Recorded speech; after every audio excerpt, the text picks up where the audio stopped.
Park Technical College. And I'd like to introduce the session. The session is called From Blooms to Bots, Teaching AI Literacy with a Framework You Already Know. And from SUNY, is that pronounced SUNY. correctly? SUNY, SUNY, yes. yeah. SUNY Brockport in New York. Yeah, please welcome Brigette Meskell. And you are the Collection, Assessment, and Development Librarian. And we appreciate having you here. Thank you for coming. And we can't wait for the session. Thank you so much. Thank you so much for having me. Welcome, everyone. I'm going to share my screen. Let's see. Yeah. Can you all see the title slide? Wonderful. Excellent. So yes, like James said, our presentation is called From Blooms to Bots, Teaching AI Literacy with a Framework You Already Know. Now, I don't know if the Iowa State New Revised Bloom's Taxonomy by Rex Hare on the left side of your screen looks familiar. Does anybody, show of hands, has anybody seen this one before? No? Okay, awesome. I mean, not awesome. We'll talk about it, but I've, you know, that's great. Some new information coming your way.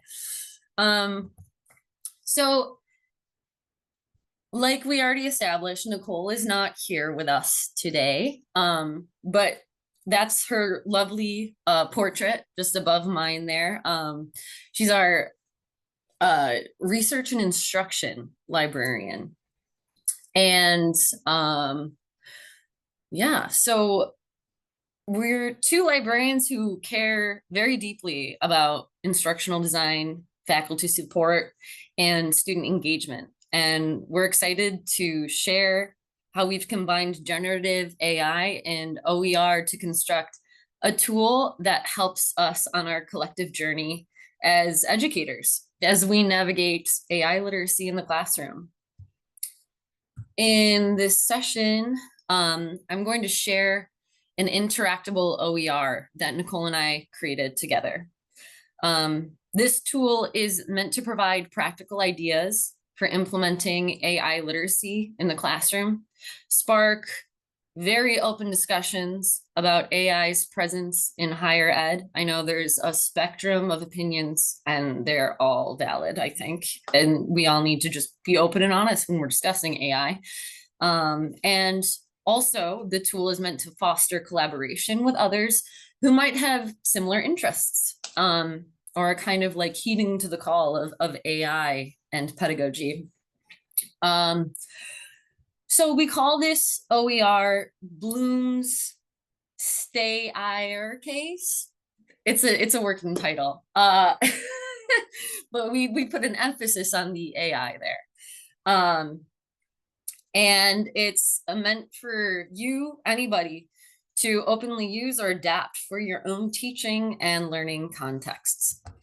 So repeatedly, I come back to this idea that librarians are very uniquely positioned as information pioneers to help lead conversations about AI in higher education.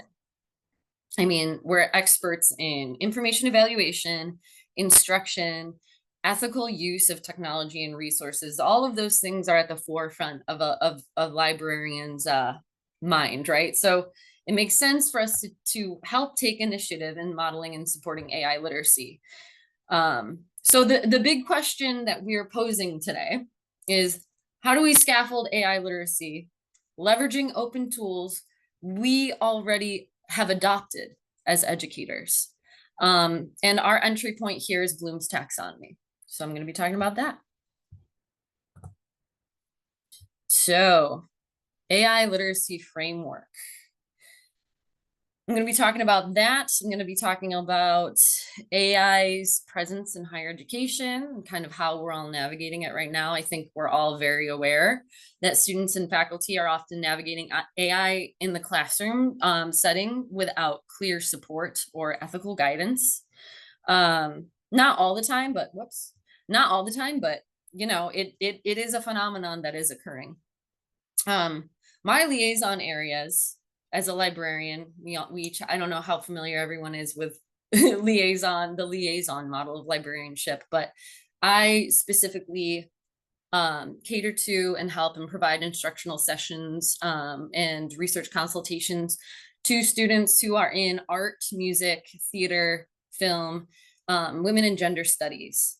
And in these subject areas, in the arts, humanities, and social sciences, I'm constantly having conversations with faculty about their existential dread around AI being leveraged by students unethically. And also, they're having to recreate their classes to obfuscate their students' unethical use of AI. And they kind of feel as though they are like building a boat while they're already at sea type thing. That's the vibe I'm getting. And so very extremely valid. I mean, AI is evolving so rapidly, and it is basically throwing a wrench in the information landscapes we've known for most of our lives. So in mine and Nicole's research around this topic and wanting to help faculty find solutions to this dread, and out of our own curiosity as librarians, we identified an AI literacy framework that matched the skills we believe that students and faculty would potentially need in order to navigate AI effectively. So it's right here. I have it pictured over here. This is Kara Kennedy's AI literacy framework. She mapped AI skills onto the UNESCO Digital Literacy Global Framework. So I don't know who is and who is not familiar with this, but we can do like a brief cover of this. So there are 7 skills here, and she came up with AI literacy applicable skills, right through the lenses of these 7 aspects of AI literacy, right, or digital literacy. So know which AI tool to use is under hardware and software. Use AI tools and features on phone, tablet, laptop, desktop. All of these are very like rote. All of these are very you're just learning it. It's probably lower order thinking for a lot of our students, right? Then we have information and data literacy, and under this, we have use AI to access new info and organize data, evaluate AI output. So a little bit more, you're engaging with the tool, higher order thinking skills. Here we've got communication and collaboration around AI. So converse with AI systems and chatbots, right? Manage and share AI content, determine whether or how to acknowledge AI, right? We need to be able to talk about AI with each other in our opinions and have open dialogues about it, and use AI in collaboration with others. Content creation, use AI to create and personalize new content and adapt existing content. That's kind of on the higher order thinking skill level, right? Creation, it's usually at the crux of Bloom's taxonomy, the original Bloom's taxonomy. You have like create at the top, right? Understand legal and ethical issues. Then we have safety, which we're getting into the ethics. We're trying to navigate, am I ethically using AI? What are the environmental impacts? Am I exposing personal data? Am I exposing other people's personal data? Stuff like that. And then you've got problem solving, recognizing errors and inconsistencies and outputs, using AI to create insights and improve processes, right? That's kind of on the higher order thinking skill level. And then finally, we have career competencies, which I think is probably the highest, because you have like this high impact practice, you're simulating what it's going to be like in the field to use AI effectively, right? So understanding and analyzing AI content in a specific field and combining industry expertise, right? You have those content competencies with AI analysis and process. So content competency is at its peak, and AI literacy is also at its peak at this seventh facet, right? So thinking about this, I want to say that going from hardware to software up to career competencies, what I've noticed about this AI literacy framework that Kara Kennedy presents to us is that it kind of tracks lower order to higher order thinking skills quite nicely when it comes to engaging with AI as a tool. And this can be overlapped over any subject area, right? It's not just, it's very interdisciplinarily applicable. This is one of the open educational resources that Nicole and I used to fuel our revamping of Bloom's taxonomy. So that's why this is relevant here. So her framework gives us a helpful structure for ethical, critical, and creative engagement with generative AI. And this aligns well with mine and Nicole's work as librarians and educators, and I think a lot of other people's as well in this landscape. This is kind of like a life preserver, right? So aligning traditional pedagogical tools and leveraging the spirit and practices of OER along with AI here, right?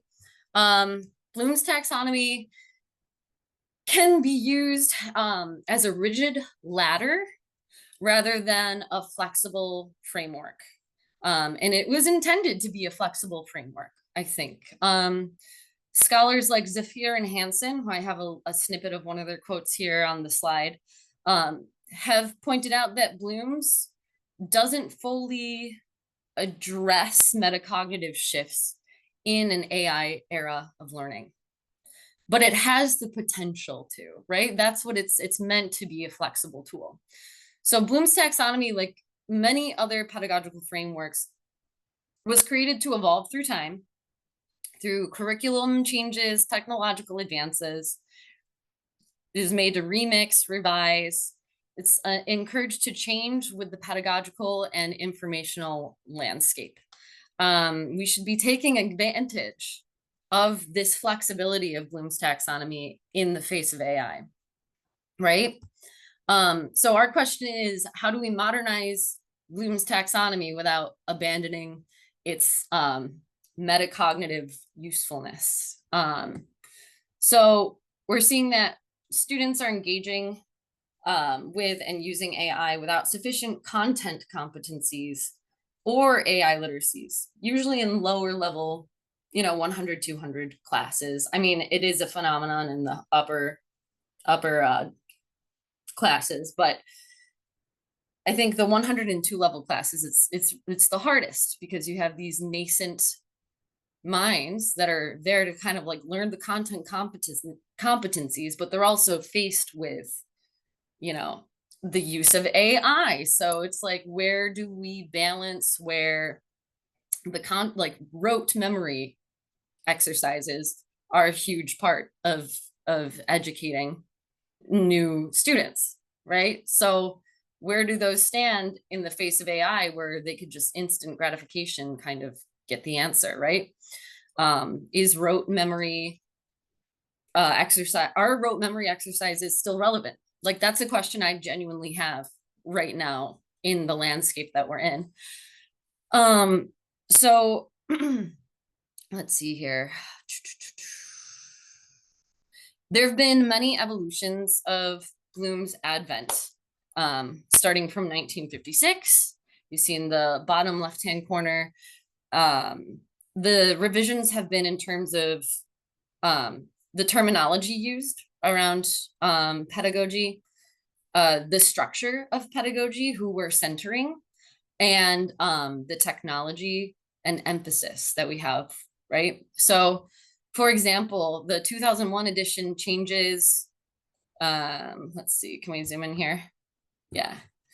So you have evaluation, synthesis, analysis to creating, evaluating, and analyzing. So they change from nouns to verbs to describe the levels, recognizing that knowledge is an outcome of thinking, while remembering is an active form of thinking, right? The 2001 version also rearranged the structure. At the highest level, we generate new ideas, create new products, or construct new points of view. Hence, create as the top of the pyramid, right? And evaluate just underneath, right? The 2001 revision defines this, the cognitive domain, which is the whole triangle, as the intersection of the cognitive process dimension and the knowledge dimension.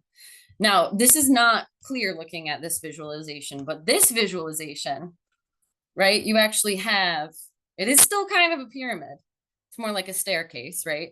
But you have the knowledge dimension written out down here, and you have the cognitive process dimension. There's like a sort of XY axis type of thing. And there are verbs here that they call out at each intersection between the metacognitive knowledge dimension, which is the highest order thinking metacognitive dimension, and you have the create, which is the highest order thinking of the cognitive process dimension, and that intersects at the verb create, which that's kind of a bad example because they're not all like that. It's not all create, like, you know what I mean? But that's the highest order thinking, right? So in the document that Rex Hare provided, along with this 2012 version of Bloom's taxonomy, he explains, quote, that even though the cognitive process and the knowledge dimensions are represented as hierarchical steps, the distinctions between categories are not always clear-cut. For example, all procedural knowledge is not necessarily more abstract than all conceptual knowledge. And the objective that involves analyzing or evaluating may create thinking skills that are no less complex than one that involves creating. So he's kind of like breaking down that hierarchy of like, yes, they are called higher and lower order thinking skills, but there's something more to it where it's there's no hegemony, right? They're kind of all lay on a plane. Again, quoting, it is generally understood nonetheless that lower order thinking skills are subsumed by and provide the foundation for higher order thinking skills. Reading through this end quote, reading through this explanation, it fit with what Nicole and I have been thinking about around the intersections that we see happening with AI in the classroom, right? There are content competencies, which are, you know, what the students are learning in the class, what the professor went to school for, what they were there to teach, right? And then you have AI literacy levels, right? So those two things intersect a lot. And I think there's something to be said as far as the hierarchies that those things seem to create, but those intersections seem to create hierarchies, but I think it's all on the same plane as well. And we can kind of get into that later. I know it's like really abstract, but so let me see here. So there are other sorry, still on the screen. There are other iterations of Bloom's taxonomy, obviously. I think we're all aware of that, but these were the three that really stuck out to me to carrying a thread across, right? Okay, next slide. So a little bit more about Hare's iteration. Like its predecessors, Hare's new revision of Bloom's taxonomy evolved to match evolving learning landscapes. Digital literacy and student-centered learning are two examples of phenomena that others have revised the taxonomy around. Our new revision, or as Nicole and I like to call it, Bloom's stay-ire case, is aiming to do this for the phenomenon of AI literacy and the retention of content area competencies by employing AI-driven SLOs, digital literacy frameworks, and homegrown activities for 3 large areas. We have the humanities, the arts, and STEM. I think what we had a great time leveraging Hare's 3-dimensional representation of the verbs and learning outcomes. It enhanced our understanding of the taxonomy, especially when combined with his non-hierarchy point of view, despite the scaling up towards create, right? So without the 3D visualization of the intersections of the cognitive process dimension and the knowledge dimension, we would not have been able to map the activities that we created and additional frameworks that we pulled from Kara Kennedy's open educational resource to these SLOs, right? So let's see here.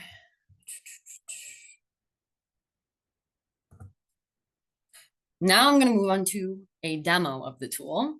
And if anybody feels so inclined, they can go ahead and scan this QR code or go directly to this link to the left if you want to follow along with me. Let's see here.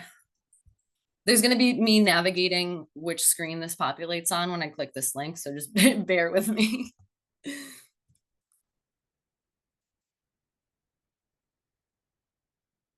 Can you all still see that? Is it?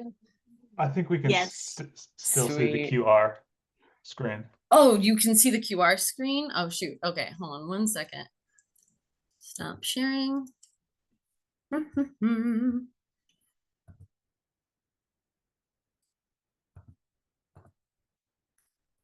And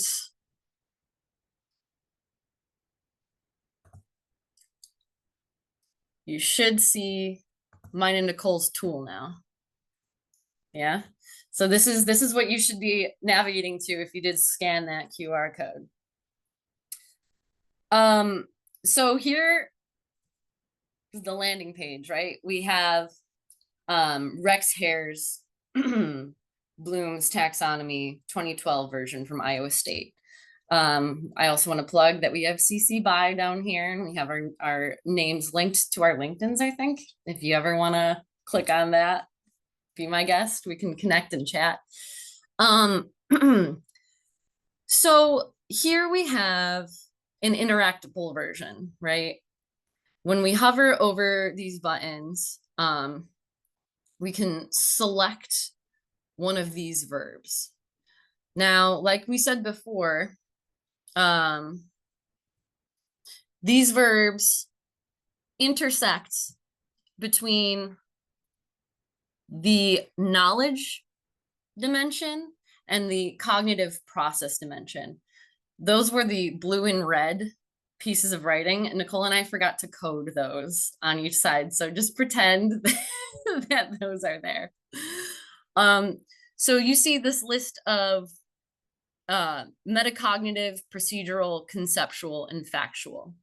Those rectangles there, those are the knowledge dimension. And then create, evaluate, analyze, apply, understand, remember. Those are the cognitive process dimension.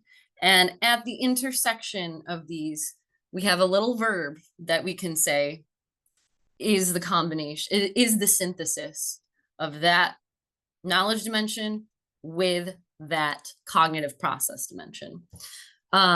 So let's look at integrate, right? It's at the crux of procedural knowledge and analyze. Procedural knowledge is how to do something, methods of inquiry, and criteria for using skills, algorithms, techniques, and methods. That's going to be combined with analyze, which is break material into constituent parts and determine how parts relate to one another and to an overall structure or purpose. So we've got integrate at the crux of those two things. We're going to click on integrate. This is going to bring you to a page where the SLO, the verb integrate is there. There's a very general AI SLO just under integrate here that we came up with. Integrate AI generated output into your project, combining it with your human generated output, right? So it's a very general, a general SLO statement to kind of like get your feet wet in what integrating AI would be like, right? With whatever content area you're working with. So now here we have a table below where Nicole and I came up with some activities per discipline. And so we have the activity, we have the discipline, and then we have over here tagged Kara Kennedy's AI literacy frameworks that this, the skills that the activity touches on, right? So students, this is the STEM discipline. Students experiment with prompt engineering to improve model output and document what worked best through STEM. And then it's going to give them experience with the skill of information and data literacy and problem solving through the lens of Kara Kennedy's AI literacy framework, right? You'll also notice that these are linked. So there are many entry points to what's going on here as well.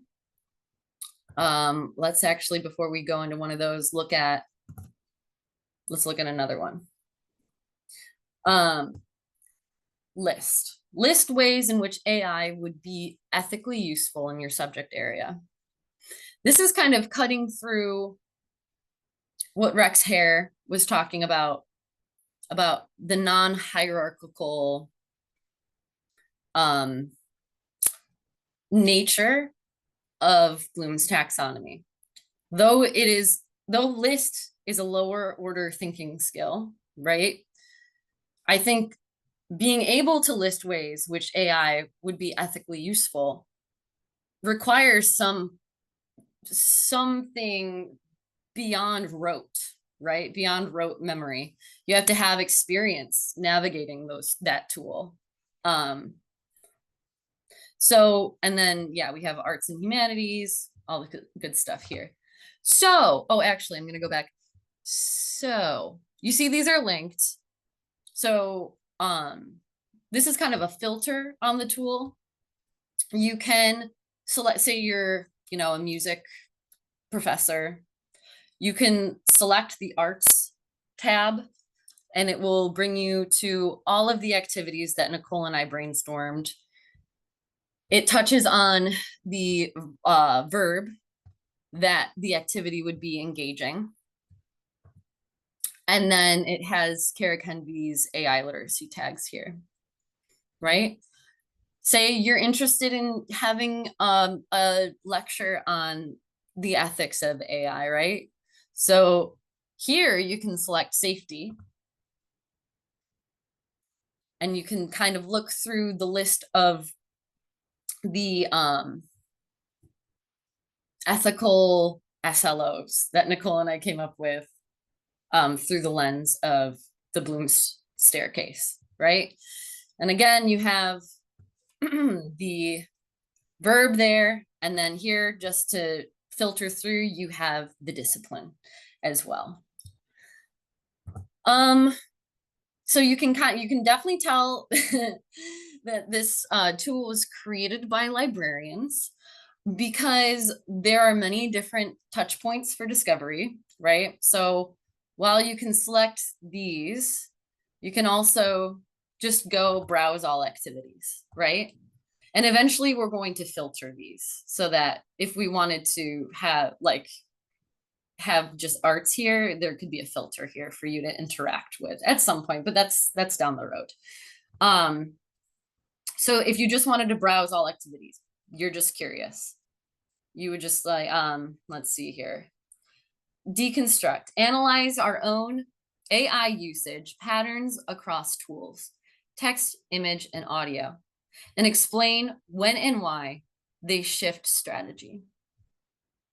So here, I think we're engaging deconstruct, right? We're actually like looking at the tool and kind of pulling apart what's going on verbatim.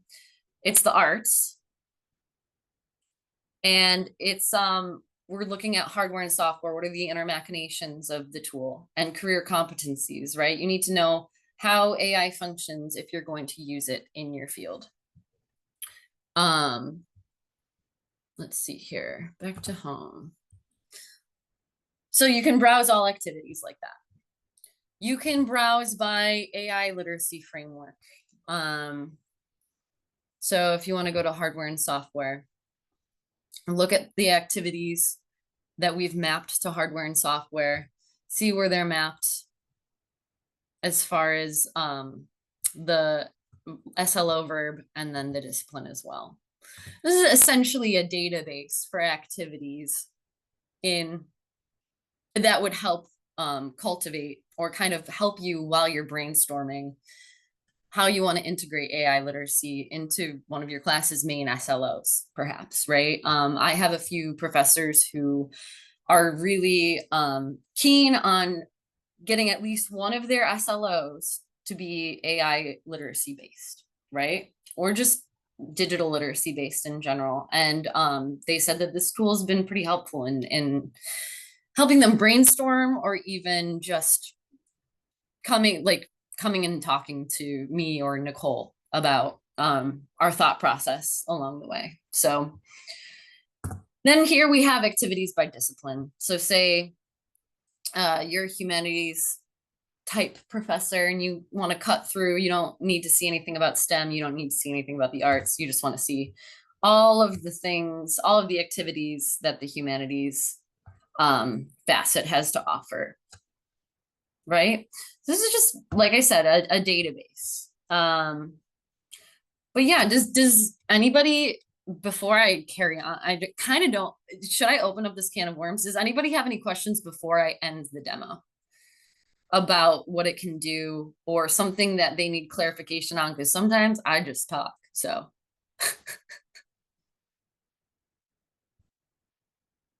No?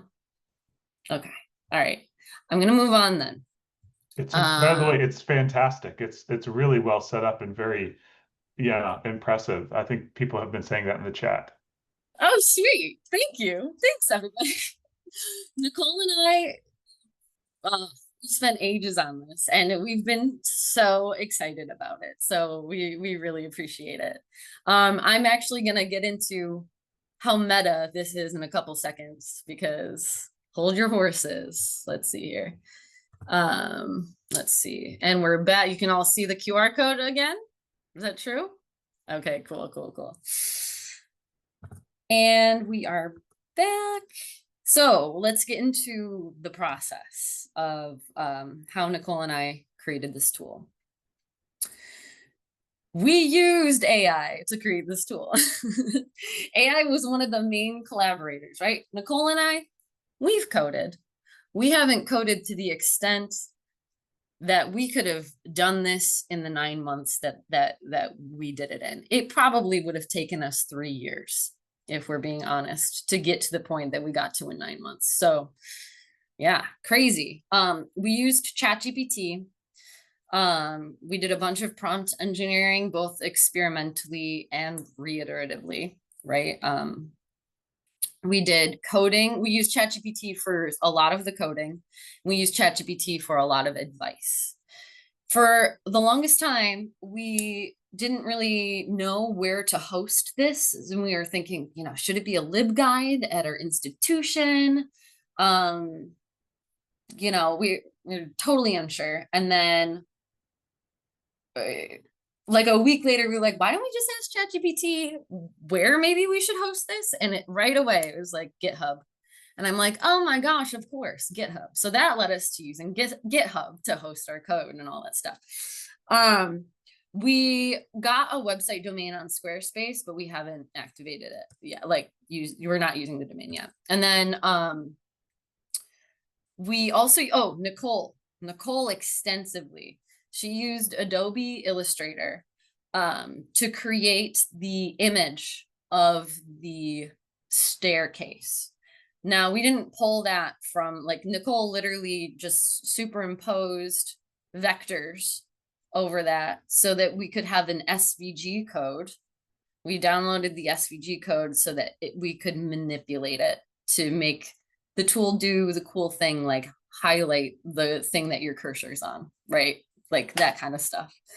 Boy, those were big wins when they happened. They were very exciting. We used Word and Excel. We used Word to draft a lot of our ChatGPT prompts. And we used Excel to host the, you know how there are tables on each of those pages. We put it's pulling from an Excel spreadsheet basically that we put on GitHub and then mapped, right? And obviously, so those were the tools that we used for the process.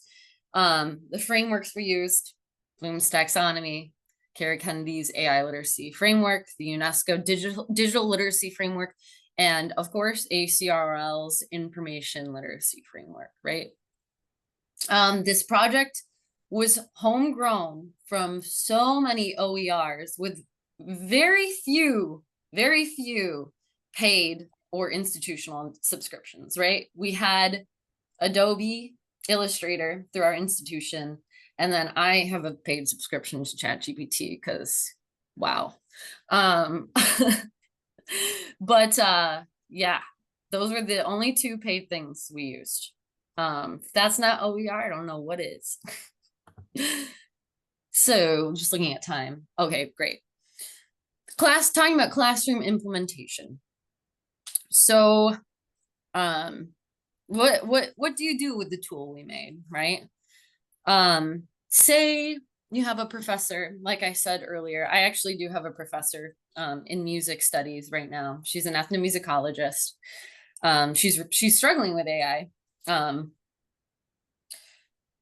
She wants to have one of her SLOs from the get-go of her class be AI based. So I showed her this tool and I said, you know, this is just like an example of what you could do. Identify which SLO you want to use, right? Locate your learning objective within the Bloom's framework, and then consider both the knowledge and cognitive dimension for the process.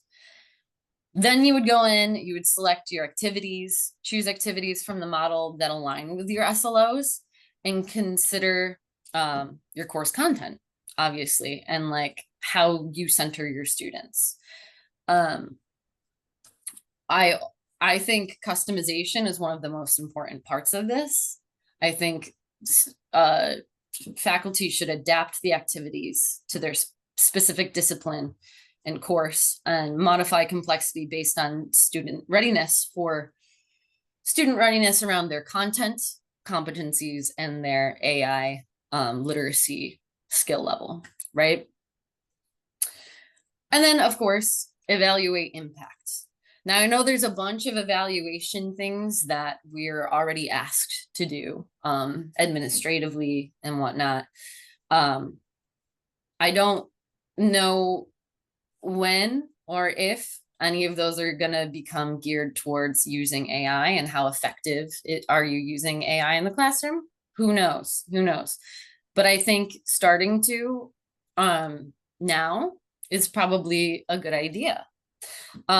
So assessing the effectiveness through student performance and feedback, and then refining activities that you've come up with or that you've used from the lists that we've already provided based on the outcomes, right? So we want our tool to also encourage authentic assessment and reflective practice. And it's especially valuable for courses aiming to integrate AI thoughtfully, and a little less reactively, right? But that's hard to do. That's hard to do when you're building your boat at sea, right? Let's see here. And then these are just some assessment approaches that we brainstormed based on our tool. So the first facet of evaluation is assessing student performance. So you see the top thingy right there. And then off of that come a few ideas. You might, for example, compare pre and post AI integration outcomes for an activity, or measure both content mastery and AI skills, or track your class's longitudinal development. That's a lot of work though. We already have a lot of stuff to do, but those are just some suggestions. The second facet is reflective practice.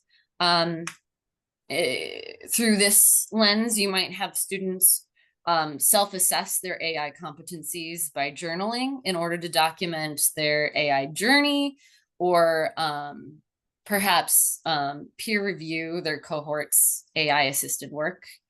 And then the third facet is testing for authentic application skills, right? So this might look like a high impact practice or real world problem solving in a high stakes or simulated situation using AI, and kind of having reading how that is coming through for your students, right? Anything career driven, or case studies of real world AI dilemmas, stuff like that. So, and of course, while we're on the topic of assessment, we would also love to hear from you about our tool. So I want to thank you all.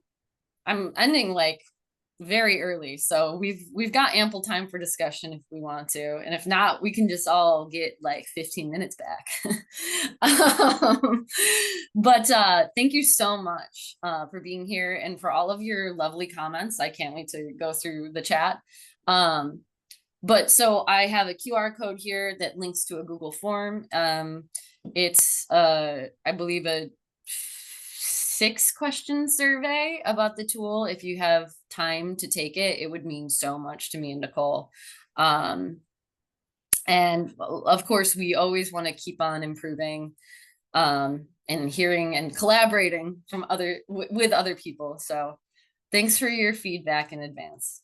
And those are my resources, or our resources. And that's it, guys. So let me stop sharing here.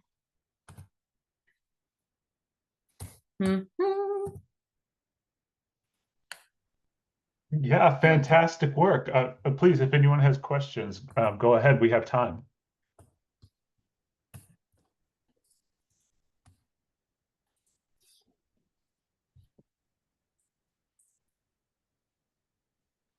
From the chat, I did notice that somebody asked, what version of ChatGPT did you use? 4O, the little O. Big 4, small O. Okay. Big 4, small O. Yeah, that's the one.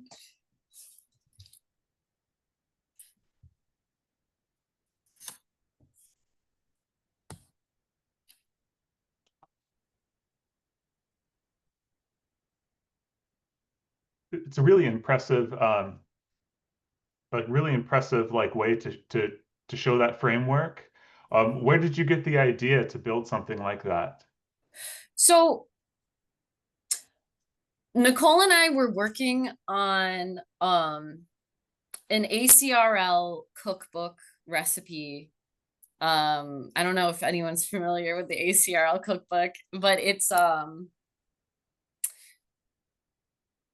it's kind of a book that comes out every year, and it's got a specific theme for library instruction.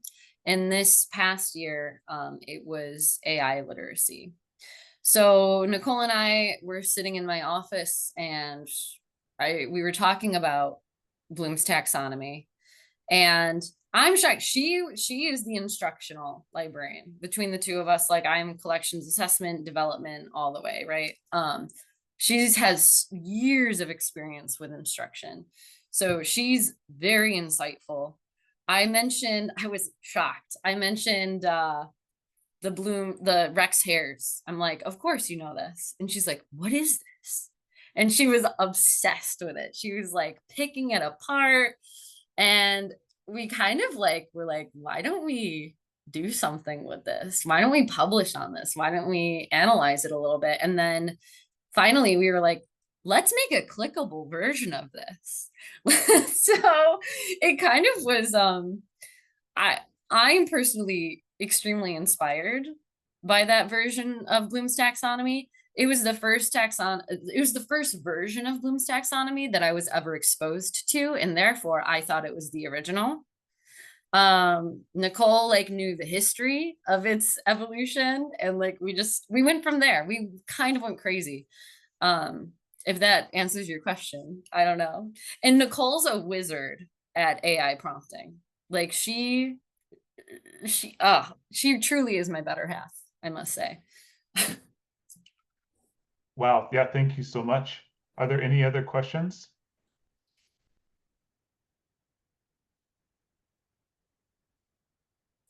I'm also interested how people might use this tool, how they might use it. Will they refer to it in the future? It seems like it's a very practical. Mm.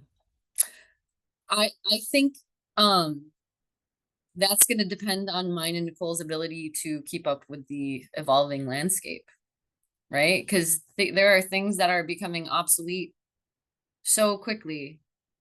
Um, and we were having a conversation with a colleague who was saying, at some point, AI literacy, is it just going to become the new norm? Are people even going to have to learn about, right? Like, which is absurd to think about, but they're thinking way far into the future, right? Like the new generations are just going to come up using it as a household thing, right? So, I mean, that doesn't mean that they don't need to have learn literacy around it, but perhaps they'll come up with a sort of common sense around it, so at that point we have to make sure, I mean, as long as Nicole and I are on the heels of whatever's going on in the AI landscape, the information landscape, I think this tool will stay living. Also with feedback from others. There's a question in the chat Yeah. by Johnny Walker. I'm a photography professor, looking at how to use your taxonomy at different levels to structure my courses. Can you walk through an example of levels of thinking? Yeah. So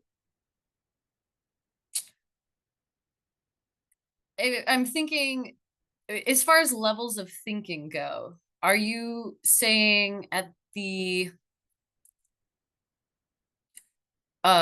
lower level to the higher level in each dimension? Like you have the knowledge process or the knowledge dimension, and then you have the cognitive process dimension, and on the lower level you have list, and at the top level you have create, right? Like, is that problem solving?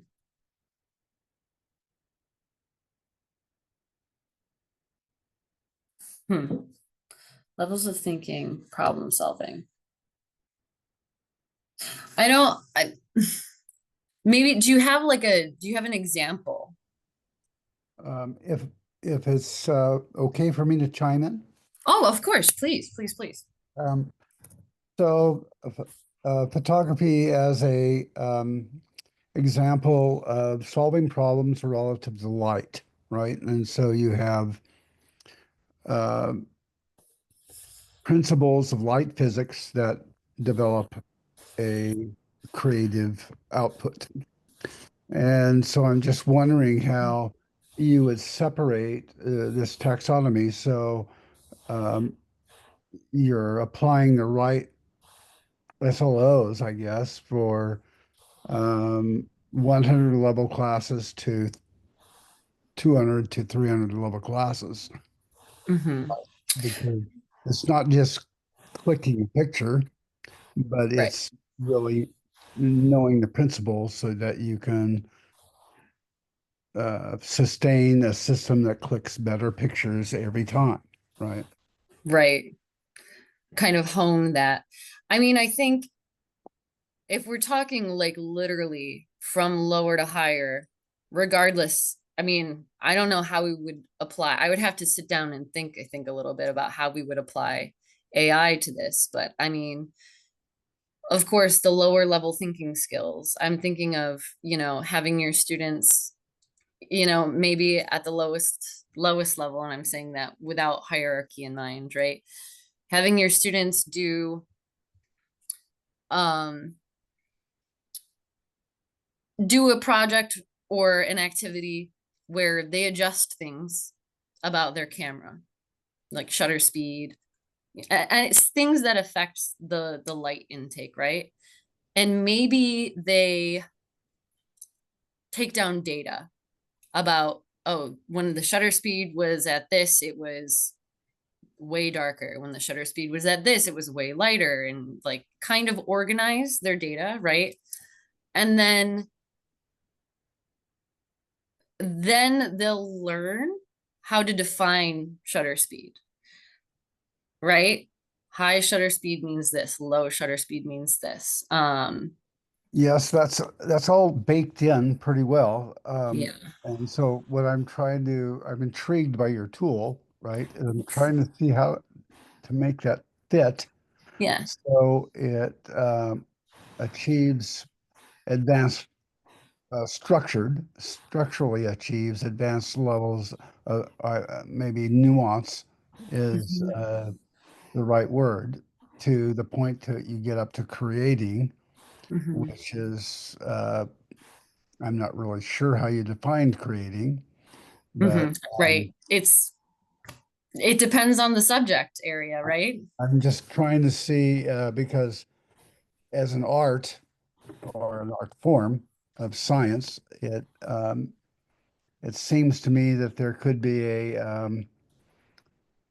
be a way to tighten up the structure uh, of mastery, right?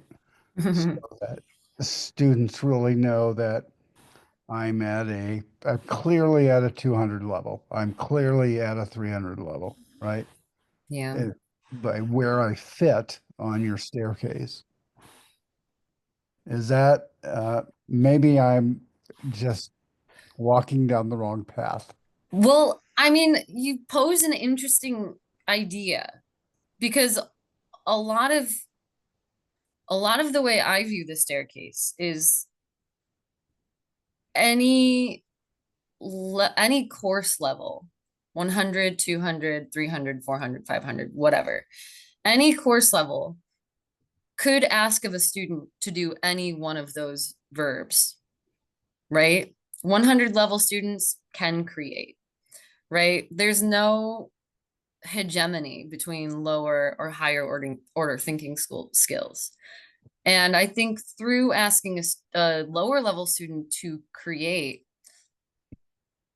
the lower the lower order thinking skills kind of germinate underneath, right? They're learning vocabulary while they're doing a task, while they're creating something.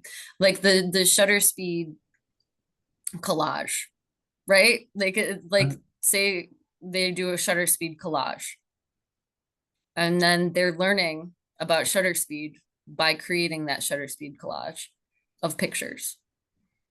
Does that make sense? Um, yes, and so, which drives me to think is which really complicates matters or shows how naive I am.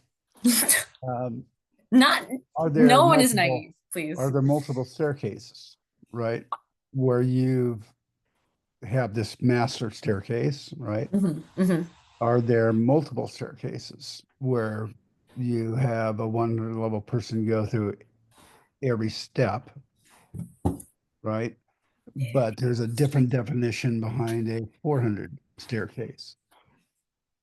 I love this. I love this idea. Um, it could get as granular as that, right? It definitely could get as granular as that. And that would require a lot of interdisciplinary collaboration, I think, moving forward. Like if we were to do something like that. Yeah. Well, you probably have some graduate students that would just love to participate. Maybe. Yeah. Yeah. So anyway, it was just a thought. So thank No, you for Johnny your Walker, time. thank you very much. And honestly, I would love I is your contact information somewhere in the program or Well, yours is, so I'll drop you a note. please do. Thank you. No, that I have enjoyed this as an library art liaison. I have enjoyed this conversation very much. Well, Nice of you to say. thank you, everyone. Yeah, I just want to say a few things because we're coming up on the hour. I want to say, first of all, thank you so much for a fantastic presentation. And these, this is something that we can think about for a long time, but the way that you were able to put it in one place and make it interactive was just really fantastic. So thank you, Bridget. Thank you. Thank you for everyone. Thank you everyone for being here. Clover Park Technical College is so happy to have you. There's so many things that we can talk about how OER and AI are intersecting.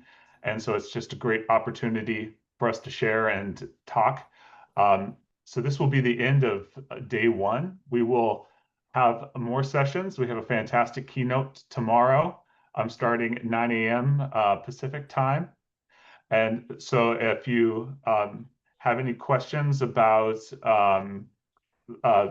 tomorrow's session, you'll be able to find that back on the homepage for the event.